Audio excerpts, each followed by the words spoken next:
नमस्कार, मैं हूं आशीष वर्मा। सीएनबीसी आवाज मोतीलाल ओसवाल स्टूडियोज में आप सबका स्वागत है। बारी है आज के मॉर्निंग कॉल की। शुरुआत सुबह की टॉप हेडलाइंस के साथ। भारतीय बाजारों के लिए आज भी मिले जुले संकेत। एफआईआईज की लगातार दूसरे दिन करीब 5,000 करोड़ की कैश में बिकवाली। एशिया में मिक्स्ड कामकाज। अमेरिका में कल ऊपरी स्तरों से दिखी तेज बिकवाली। डाउ जोन्स दिन के ऊंचाई से 500 पॉइंट से ज्यादा फिसला, हालांकि नैस्डैक बढ़त पर बंद होने में कामयाब। भारतीय एयरटेल में आज 9,000 करोड़ रुपए की ब्लॉक डील संभव। Promoter entity Indian continent investment बेच सकता है हिस्सा। 3% डिस्काउंट पर 1,862 रुपए पर शेयर फ्लोर प्राइस। सूत्रों के हवाले से सीएनबीसी आवाज एक्सक्लूसिव। एमएससीआई के अगस्त रिव्यू में विशाल मेगामार्ट, स्विगी समेत 15 शेयरों की होगी एंट्री। वहीं बीडीएल, इजी ट्रिप और जैन इरिगेशन समेत 6 शेयर होंगे इंडेक्स से बाहर। पहली तिमाही में टाइटन के सभी पैमाने पर अनुमान से शानदार रिजल्ट्स। मुनाफे में 52% तो आय में 25% का उछाल। मार्जिन्स में भी सुधार। वहीं उम्मीद से फीके रहे गोदरेज कंज्यूमर के रिजल्ट्स। फ्लैट रहा प्रॉफिट, मार्जिन्स पर दिखा दबाव। अनुमान से अच्छे रहे एलआईसी के रिजल्ट्स। न्यू बिजनेस प्रीमियम 5% तो टोटल एपीई 9% से ज्यादा बढ़ा। Value of new business margins में भी दिखा सुधार। कमिंस के भी उम्मीद से अच्छे रिजल्ट्स, प्रॉफिट और मार्जिन्स दोनों बढ़े। वहीं अनुमान से कमजोर रहे बायोकॉन के रिजल्ट्स। 95% घटा मुनाफा, मार्जिन्स पर भी दबाव। जून तिमाही में बीएसई के शानदार नतीजे। तिमाही आधार पर मुनाफा 9% बढ़ा। आय में भी 13% की दिखी growth. Average daily premium turnover 28% बढ़कर 15,000 करोड़ के पार। इक्विटी डेरिवेटिव्स रेवेन्यू में भी 26% का उछाल। और नतीजों के लिहाज से आज अहम दिन। निफ्टी की 3 कंपनियां एसबीआई, टाटा मोटर्स और ग्रासिम पेश करेंगे अपने रिजल्ट्स। एसबीआई के मुनाफे में दिख सकता है 2% का दबाव। नेट इंटरेस्ट मार्जिन्स में भी कमी संभव। वहीं वोल्टा, सीमेंस समेत वायदा की 5 कंपनियों के नतीजों का भी रहेगा इंतजार।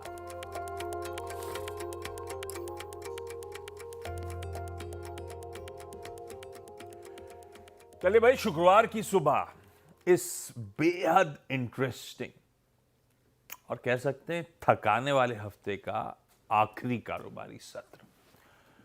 और आज तो सबसे इंपॉर्टेंट सबकी नजरें रहनी चाहिए दोपहर 1 बजे, जब हमारे यूनियन कैबिनेट की बैठक शेड्यूल्ड है।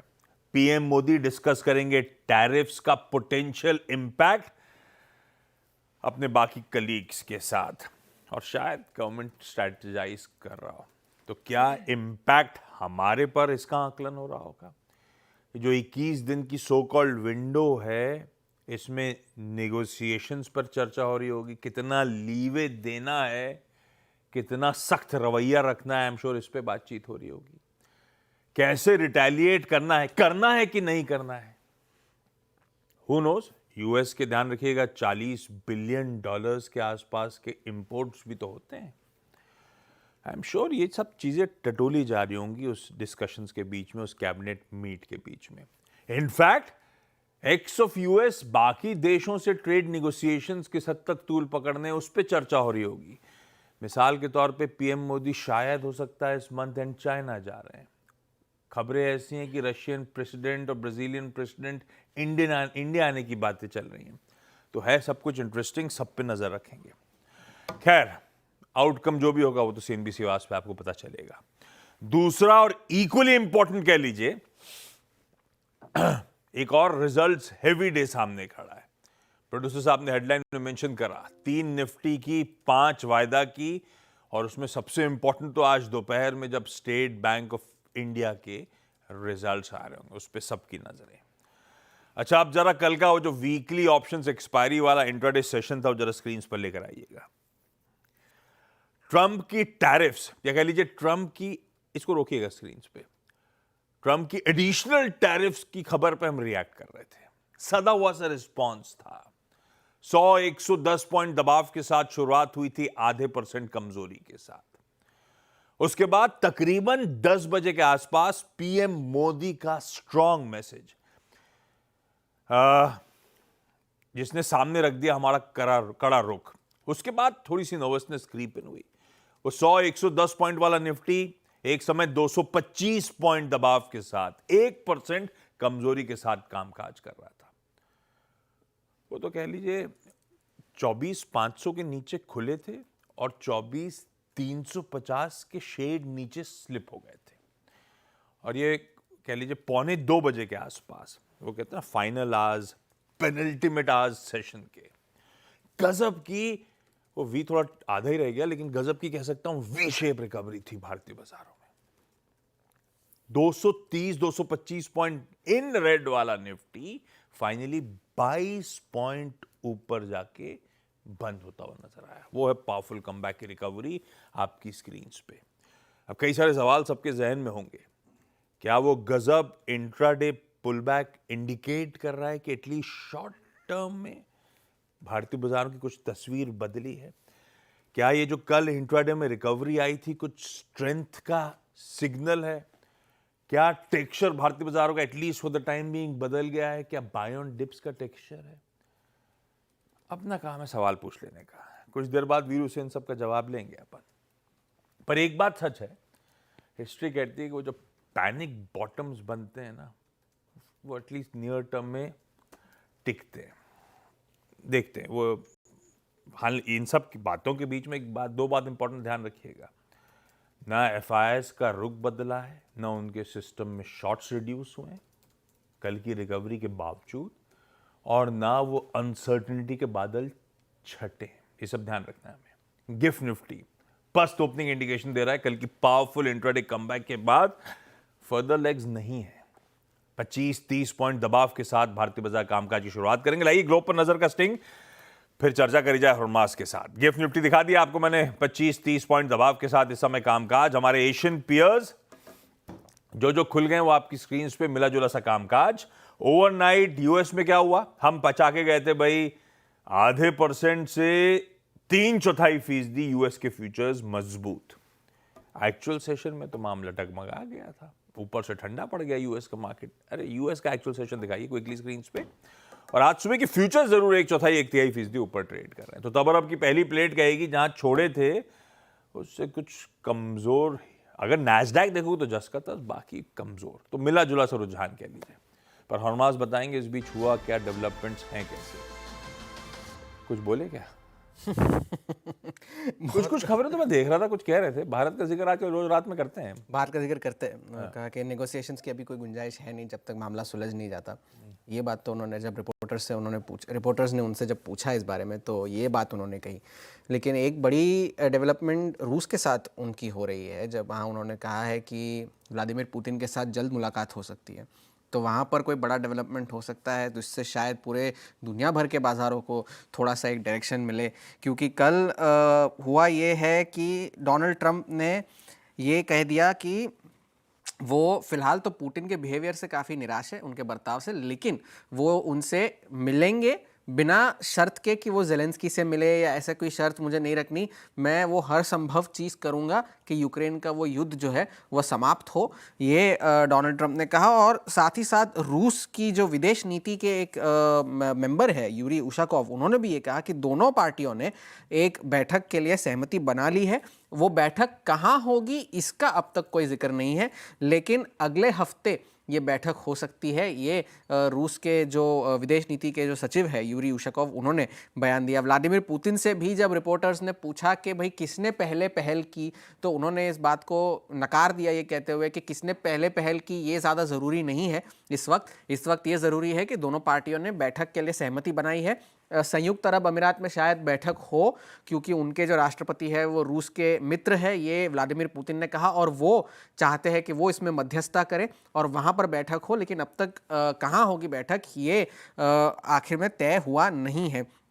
इससे उनसे ज़ेलेंस्की के बारे में भी पूछा गया, उन्होंने वही बात कही जो वो पहले भी कहते आए हैं कि वो ज़ेलेंस्की से मिलने में उन्हें कोई ऐतराज़ नहीं है, लेकिन पहले उनकी शर्तें पूरी होनी चाहिए। लेकिन वो शर्तें पूरी होने में अभी तक बहुत फासला है, अब तक ऐसा कुछ हुआ नहीं है। और डोनाल्ड ट्रंप ने भी साथ ही साथ ये कहा कि रूस उनसे मिलना चाहता है तो मैं मिलूंगा उनसे, कब और कहाँ ये आगे पता चलेगा। तो ये बड़ा डेवलपमेंट जियोपॉलिटिक्स को लेकर कल से चला आ रहा है। बाजार की अगर हम बात करें तो कल ऊपरी स्तरों से दबाव देखने मिला, और होना स्वाभाविक भी है क्योंकि S&P 500 अपने अप्रैल के जो टैरिफ लो बने थे उससे 30% ऊपर चल चुका है, तो थोड़ा सा वैल्यूएशन डिस्कम्फर्ट भी होने लगा है। और साथ ही साथ काफ़ी सारी चीज़ें थी जिसकी वजह से डाउ जोन्स में कल दबाव देखने मिला। डाउ जोन्स का एक सबसे बड़ा कंस्टिट्यूएंट है कैटरपिलर, उनकी 6.5% वेटेज है डाउ में, उनके शेयरों में कल गिरावट देखने मिली क्योंकि उनके नतीजे जो थे खराब थे, और उन्होंने ये कहा कि टैरिफ के इम्पैक्ट की वजह से उनके नतीजे जो थे वो खराब थे। तो कैटरपिलर की अंडर परफॉर्मेंस की वजह से डाउ जोन्स में दबाव देखने मिला, लेकिन एप्पल की आउट परफॉर्मेंस से S&P 500 और नैस्डैक को थोड़ा सा सहारा मिला। नैस्डैक तो हरे निशान में बंद हुआ कल, और एप्पल के शेयर जो है वो अब 2 दिनों में 8.5% चल चुके हैं, तो उस वजह से दोनों को सहारा मिला बेंचमार्क्स को। अब हम वैल्यूएशन की तो बात कर ही रहे थे, लेकिन और भी सारी चीज़ें हैं। कल नए टैरिफ्स लागू हो गए हैं, वो एक बात है, और क्या एस्केलेशन हो सकता है ये एक खतरा है, और आगे चलकर सीजनैलिटी एक बात है। अगस्त और सितंबर का महीना जनरली इनके बाज़ारों के लिए ख़राब होता है, तो वो एक सीजनैलिटी फैक्टर भी है जिससे बाज़ार को थोड़ा सा दबाव पड़ता है। फेड ने डोनाल्ड ट्रंप ने कल जो है स्टीफन मिरन की नियुक्ति की है एड्रियाना कुगलर को रिप्लेस करने के लिए, लेकिन उनका कार्यकाल जो है सिर्फ जनवरी तक रहेगा, जब तक एड्रियाना कुगलर का कार्यकाल खत्म होता है। लेकिन अगला फेड चेयर कौन होगा, ये ब्लूमबर्ग के हवाले से खबर आई है कि क्रिस्टोफर वॉलर इस रेस में अब आगे निकल चुके हैं। ये फेड के गवर्नर हैं और डोनाल्ड ट्रंप ने ही उन्हें नियुक्त किया था, और वो उन 2 फेड गवर्नर्स में से एक थे जिन्होंने ब्याज दरें काटने की सिफारिश की थी इस पॉलिसी में। तो अब ये ब्लूमबर्ग के हवाले से खबर आई है। मैक्रो डेटा कमजोर बना हुआ है, जॉबलेस क्लेम्स जो है कंटिन्यूइंग वाले वो नवंबर 2021 के सबसे ऊंचे स्तरों पर है। अटलांटा फेड के अध्यक्ष बॉस्टिक ने ये कहा कि फिलहाल वो सिर्फ एक ही रेट कट की उम्मीद रखते हैं। आज भी कुछ फेड के अफसर बयान दे रहे हैं, और उन्होंने साथ ही साथ ये कहा कि टैरिफ का इंपैक्ट महंगाई पर टेम्पररी होगा, ये मानने की फिलहाल कोई वजह नहीं है, तो इस वजह से वो थोड़े से कॉशियस बने हुए हैं। तो स्टॉक स्पेसिफिक रीजंस की वजह से वहां के बाजारों में मिला जुला रुझान है। अगले हफ्ते जो महंगाई का आंकड़ा आएगा और ये रूस और यूएस की बैठक में क्या होगा, ये 2 बड़े ट्रिगर्स आगे चल के हो सकते हैं। बेहद इंटरेस्टिंग। ये है ग्लोब के संकेत। अपनी तो एक ही चीज में नजर है इस समय, बाकी सब छोड़िए। पर हॉर्मस जब बता तो सुन लिया करिए। अब आइए भाई, कैसे स्ट्रेटेजाइज करना है, कैसी लगी कल की एक्सपायरी, किसने इस तरह से पैसा डाल दिया, जब एफआई है तो न कैश में डाल रहा था, डीआई की बाइंग का आंकड़ा जरूर था, ना शॉर्ट्स ऐसे कोई सिस्टम में कटते हुए नजर आए। तो ये कल की रीडिंग क्या है और अब रणनीति क्या है, जान लिया जाए। चलिए नोएडा ले चले आपको। वीरो, गुड मॉर्निंग। गुड मॉर्निंग आशीष। गुड मॉर्निंग आशीष। देखिए, अच्छा लगा पुल बैक आया, बट रीडिंग क्या है कि आप इसको इतनी रिस्पेक्ट अभी नहीं दे सकते आशीष। देखिए आशीष, कल मेरा जो लॉजिक था, मैंने कल अपना एक आउटलुक शेयर किया था, थोड़ा लेट ही शेयर किया, लेकिन मेरा मन ये था कि मेरे को ट्रेड करना है स्टॉप लॉसेस के ट्रिगर होने के जोन को। मेरा क्लियर व्यू था कि 24,550 490 अगर वायलेट होगा तो Nifty will drift down to 350 250। 350 तक गया, 330 तक गया, उसके बाद एक पुल बैक लिया। एक्सपायरी फैक्टर ने काम किया। मैंने एक कैलकुलेटेड ट्रेड किया टुवर्ड्स डे लो, मैंने जो व्यू रखा था वहां तक गया भी। रिकवरी में मीनिंगफुल लो अगर किसी का था तो वो था बैंक निफ्टी का।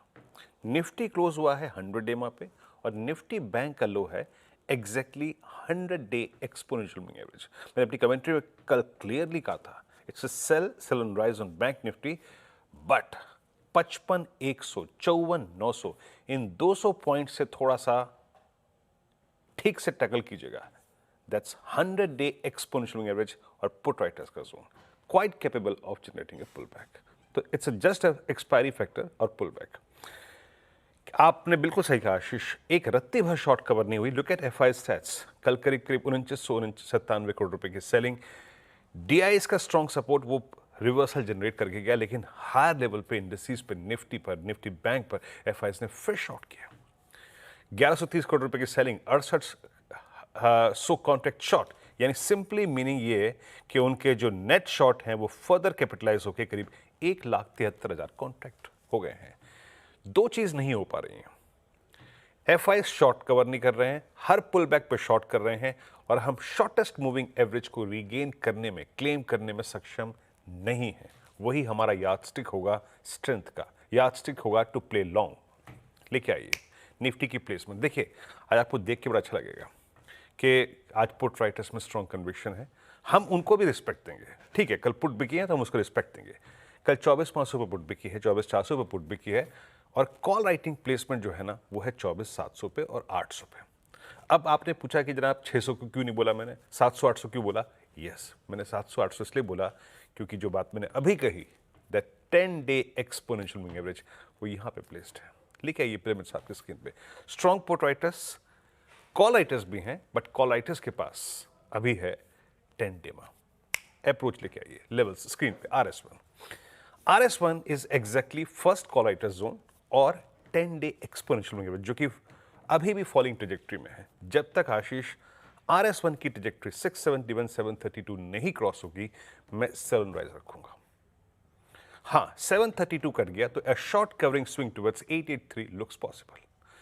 But below RS1 sell 7 rise. और मैंने क्या कहा अभी कि मैं पुट राइटर्स को भी सम्मान दूंगा। लेके आइए ब्लेस। जब भी हम सेल 7 राइज की अप्रोच रखेंगे, आज हम रिस्पेक्ट देंगे बेस वन को। बेस वन क्या नहीं, एग्जैक्टली ये नहीं है 24,500, 24,477, 41। यहां पे अपने शॉर्ट रेट को कवर करने की भी सोचेंगे। कल जो बाजार ने किया उसको थोड़ी रिस्पेक्ट देंगे, बट अगर ये लेवल फिर टूटा तो कल का रिवर्सल एक जस्ट एक्सपायर रिलेटेड होगा, कुछ नहीं होगा उसका मीनिंग। और in that case we will again drift down towards 24,333, 365 और 391। तो ट्रेड अकॉर्डिंगली। निफ्टी बैंक, इसका लो कल का बहुत मीनिंगफुल था, जो कि मैं सबसे महत्वपूर्ण मानता हूं कल के पूरे ट्रेड पैटर्न का। That was exactly 100-day exponential average. जरा प्लेसमेंट देखिए कॉल राइटर्स के आशीष, वही है अभी भी। 56,000 पे कॉल बिकी हुई है, 55,500 पे कॉल बिकी हुई है, और पुट राइटर्स का स्ट्रॉन्ग कन्विक्शन है 55,000 को डिफेंड कर लेंगे हम। सो हमें जो जोन मिल रहा है हम उसी में ट्रेड करेंगे। लेके आइए RS1। देखिए RS1 अगर कटा तो निफ्टी बैंक एक स्विंग देगा टुवर्ड्स 56,245 पे, जो मेंशन भी है। बट RS1 जहां पे आपका फॉलिंग 10 डेमा है, जहां कॉल राइटर्स परसिस्ट करते हैं, मैं इसके नीचे सेवन राइज करूंगा। लेकिन क्या कल बाजार ने किया? बाजार ने कल 100 डेमा को रिस्पेक्ट दी, 55,000 के पुट राइटर्स को रिस्पेक्ट दी। तो अगर हम अभी भी शॉर्ट कर रहे हैं, शॉर्ट राइज कर रहे हैं, तो प्लीज बेस वन के इर्द गिर्द उसको जरूर कवर करिए। कोलैप्स के लिए अब बैंक निफ्टी को बेस वन और कल का लो दोनों ब्रीच करना पड़ेगा, और इन दैट केस वो ट्रेजेक्ट्री 54,610 की, 723 की आशीष खुल जाएगी। आशीष बढ़िया, ये है अपनी निफ्टी बैंक की सधी हुई बढ़िया सी स्ट्रैटेजी। चला जाए बढ़िया से ट्रेडिंग बेट्स के लिए चकाचक चार्ट्स पे। पुणे से rajeshsatpute.com के फाउंडर श्री राजेश सतपुते साहब फ्राइडे ड्रेसिंग के साथ रेडी नजर आएंगे। सतपुते साहब, गुड मॉर्निंग। आज के सबसे बढ़िया वाले ट्रेड आइडियाज कौन से? Morning Ashish ji, good morning everyone. Ashish ji देखिए, मेरी नजर जो है वो दो काउंटर्स पे है, और वो आपको भी पता है, लुपिन एंड एशियन पेंट। और एशियन पेंट में देखिए परसों एक ब्रेकआउट मिला, कल एक फॉलो थ्रू मिला, तो छोटा मोटा डिप भी मिलता है। तो एशियन पेंट परफॉर्म करेगा, और इसका जो टारगेट होगा वो रहेगा 2,550 का, और जो स्टॉप लॉस मेंटेन करना है वो रहेगा 2,470 का। तो जो भी 15-20 पॉइंट का डिप मिले, that will be treated as a buying opportunity. Second, Lupin. Ashish ji, Asian Paint and Lupin दोनों का अगर आप एफ का डेटा देखें तो शॉर्ट कवरिंग हुई है। लुपिन तो कल जबरदस्त शॉर्ट कवरिंग हुई है, और जिस तरह से कल यहाँ पे जो आप कह सकते हैं कि एक strong candlesticks with rise in volume, bullish engulfing, so technical and derivatives दोनों क्लब होते हैं। तो ऑब्वियसली लगता है कि लुपिन अगर डिप भी देगा तो फिर से ये उछलेगा, फिर से मोमेंटम पकड़ेगा। तो लुपिन बाय करेंगे विद स्टॉप लॉस ऑफ 1920, 1952 का क्लोज है। सो आई एम एक्सपेक्टिंग 10-15 पॉइंट्स का डिप। तो 1920 के स्टॉप लॉस के साथ इनिशियली ट्रेड आप इनिशिएट करें, और इसका टारगेट होगा करीबन 2,000 का। So Asian Paint and Lupin, these are two buy calls. दो बढ़िया से बाय आइडियाज, दो इंटरेस्टिंग स्टॉक्स, ल्यूपिन और एशियन पेंट्स रखिए अपने रडार पे।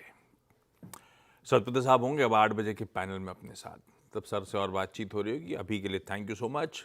स्टॉक्स न्यूज़ के लिए कंचन के पास। कंचन, गुड मॉर्निंग, बताएं। जी गुड मॉर्निंग। देखिए बेसिकली MSCI इंडेक्स यहाँ पे अगस्त का रिव्यू हो गया है। यहाँ पे कुछ स्मॉल कैप स्टॉक्स का इंक्लूजन और यहाँ से बाहर होते हुए दिखाई देंगे। सबसे पहले इंक्लूजन देखें तो CSB बैंक, यथार्थ hospitals, Bharat dynamics, easy trip और जैन इरिगेशन। वहीं अगर हम देखें एक्सक्लूजन की बात करी जाए तो यहाँ पे विशाल मेगा मार्ट और स्विगी। अब डायरेक्टली आते हैं नंबर्स पे। LIC के नंबर्स की बात करी जाए तो नंबर्स हमें यहाँ पे देखिए पॉजिटिव साइड में देखने को मिले हैं। यहाँ पे जो न्यू बिजनेस प्रीमियम है उसमें करीब 5% का इजाफा देखने को मिला है। इनफैक्ट जो टोटल APE है यानी कि एनुअल प्रीमियम एक्विवेलेंट, उसमें भी 0.5% की हमें बढ़ोतरी देखने को मिली है साल दर साल। इसके अलावा जो VNB value of new business है वहाँ पे भी 20% की हमें बढ़त देखने को मिली और जो मार्जिन्स हैं वो भी हमें पॉजिटिव साइड में आते हुए दिखाई दिए और जो AUM है उसमें करीबन 0.7% की बढ़त देखने को मिली, यानी कि ऑल ओवर नंबर्स यहाँ पे पॉजिटिव साइड में देखने को मिले। टाइटन के नंबर की बात करी जाए तो देखिए नंबर यहाँ पे सारे ही फ्रंट्स में काफी ज्यादा रोबस्ट साइड में बने हुए हैं। नेट प्रॉफिट अच्छा खासा यहाँ पे 52% तक हमें उछलता हुआ दिखाई दिया है। रेवेन्यू फ्रंट में 25% का अपसाइड देखने को मिला है। इबिटा और साथ में जो मार्जिन्स हैं वो भी यहाँ पे हमें अच्छे खासे बढ़ते हुए नजर आए हैं। अगर इनके ज्वेलरी सेगमेंट की यानी कि जिसका सबसे बड़ा कंट्रीब्यूशन है 19% की साल दर साल ग्रोथ देखने को मिली है। वॉच एंड वेयरेबल्स में भी करीबन 24% का इजाफा है और जो इंजीनियरिंग ऑटोमेशन है इनका, इसने भी साल दर साल 56% की जो ग्रोथ है उसको रिपोर्ट किया है। भारती एयरटेल, ये आपको आज स्टॉक फोकस में रखना है बिकॉज यहाँ पे हो सकता है कि आज 9,000 करोड़ की एक हमें बड़ी ब्लॉक डील होती हुई दिखाई दे। जो प्रमोटर एंटिटी है इंडियन कॉन्टिनेंट इन्वेस्टमेंट, ये अपनी जो हिस्सेदारी है उसको बेच सकती है।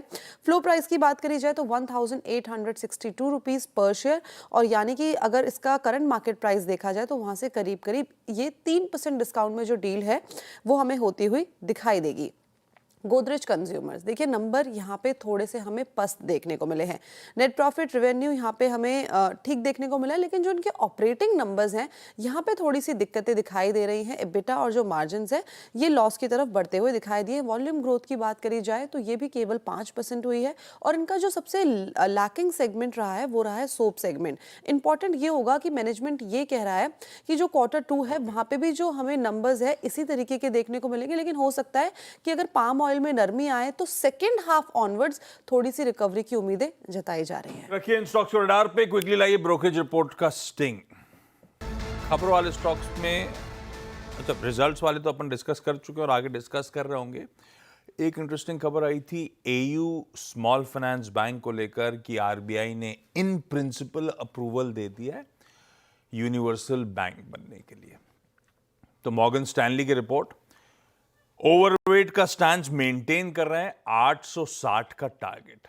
मेरे ख्याल से 840-50 तो साल के हाईस थे, तो उसी के पास जाने की तैयारी वापस कर सकता है ये स्टॉक।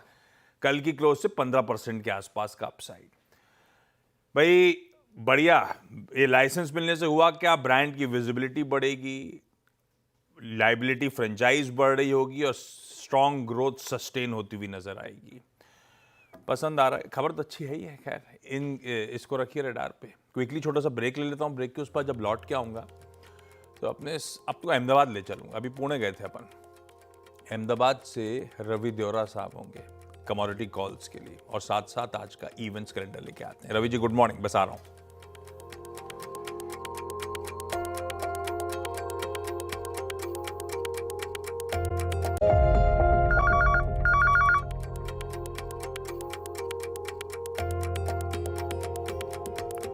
चलिए भाई, ब्रेक के बाद आप सबका स्वागत है। तब और अब की सेकंड प्लेट दिखाता हूँ। हालांकि 3:30 बजे और आज सुबह के बीच में बहुत ज़्यादा स्थिति बदली नहीं है अक्रॉस एसेट क्लासेस। मैं इसमें नीचे भी उतर जाता, अगर कॉपर, नेचुरल गैस, सिल्वर, मैं सब नोट डाउन करता हूँ, सब जस के तसी है। रवि देवरा साहब दिख तो रहे थे, मेरे ख्याल से अहमदाबाद में हो गई है बारिश। रवि जी बारिश हो रही है क्या? लाइव लिंक क्यों गिर गया आपका रवि जी? और या तो कपड़े मैचिंग से दिख रहे थे मुझे उनके, तो शर्मा के शायद, पता नहीं। देखिएगा क्या प्रॉब्लम है। इवेंट सिलेंडर लेकर आइए, टाइम वेस्ट नहीं करते। या फिर अगर रवि जी रेडी नहीं होते तो उनकी जो कॉल आई वो दिखाइए स्क्रीन पे, खत्म करिए। है क्या स्क्रीन पे कॉल? दिखाइए कॉल। कुंवर जी ग्रुप की तरफ से आज की कमोडिटी बेट्स मान लीजिए। सोने का अक्टूबर वायदा खरीदना है 1,01,000 के स्टॉप लॉस के साथ। जिंक अगस्त वायदा खरीदना है 264 के स्टॉप लॉस के साथ। नोट डाउन कर लीजिए। ये है रवि देवरा साहब और उनके कुंवर जी ग्रुप की प्रेफर्ड पिक्स। आइए सीधे इवेंट कैलेंडर पर चला जाए। फ्राइडे का दिन है भाई। कल से वो 25% टैरिफ्स इफेक्टिव हो गई हैं। मतलब 25 अपने लिए, ग्लोब में सबके लिए एडिशनल टैरिफ जो लगनी थी वो कल से इफेक्टिव हो चुकी है 7 अगस्त से। आज अपनी कैबिनेट मीट है दोपहर 1 बजे, जिसमें शायद सबसे इंपॉर्टेंट मुद्दा ये टैरिफ का ही होना है। लक्ष्मण होंगे आज दिन भर, तो बातचीत होती रहेगी उनसे। नतीजे 3 जो निफ्टी के हैं उसमें सबसे important SBI, Tata Motors, Grasim industries, तीनों के नंबर्स आ रहे होंगे। एसबीआई आमतौर पे जब मैं नो ईयर कंपनी कर रहा होता हूं उस टाइम पे आ रहे होते हैं, तो पकड़ लीजिए 12 से 2 के बीच में कहीं दोपहर में आ रहे होंगे वो नंबर्स, तो मार्केट के दौरान है। वायदा की 5 कंपनीज सीमेंस, इन्फोएज, वोल्टास, मणप्पुरम और पीजी इलेक्ट्रोप्लास्ट। कैश की लिस्ट अच्छी खासी लंबी है। कई सारे इंपॉर्टेंट एक्स डिविडेंड्स हैं। निफ्टी के वायदा के सिर्फ वो रख रहा हूं स्क्रीन पे आप लोग के। हिंडाल को निफ्टी का, बाकी सारी लिस्ट रख दी है वायदा की मैंने, जो एक्स डिविडेंड हो रही है। आप रेडा पे रखिए स्टॉक्स, क्विकली प्लेट पलट दीजिए। एक और इंपॉर्टेंट एक्स डेट है नेस्ले इंडिया। वो जो बोनस डोल आउट करना था 1 for 1 का बोनस, आज वो एक्स डेट है। आज एडजस्टमेंट प्ले आउट हो रहा होगा, तो नेस्ले आज आपको भाव के लिहाज से एडजस्ट हो रहा होगा। शाम को वो यूजुअल फ्राइडे के हमारे आंकड़े, फॉरेन एक्सचेंज रिजर्व्स के, बैंक लोन ग्रोथ के, डिपॉजिट ग्रोथ के, यही हाई फ्रीक्वेंसी नंबर्स कई सारे थे जिसको लेकर स्ट्रीट थोड़ा सा कंसर्न था कहीं इकोनॉमी स्लो डाउन की तरफ तो नहीं बढ़ रही है, इसीलिए नजर रहेगी।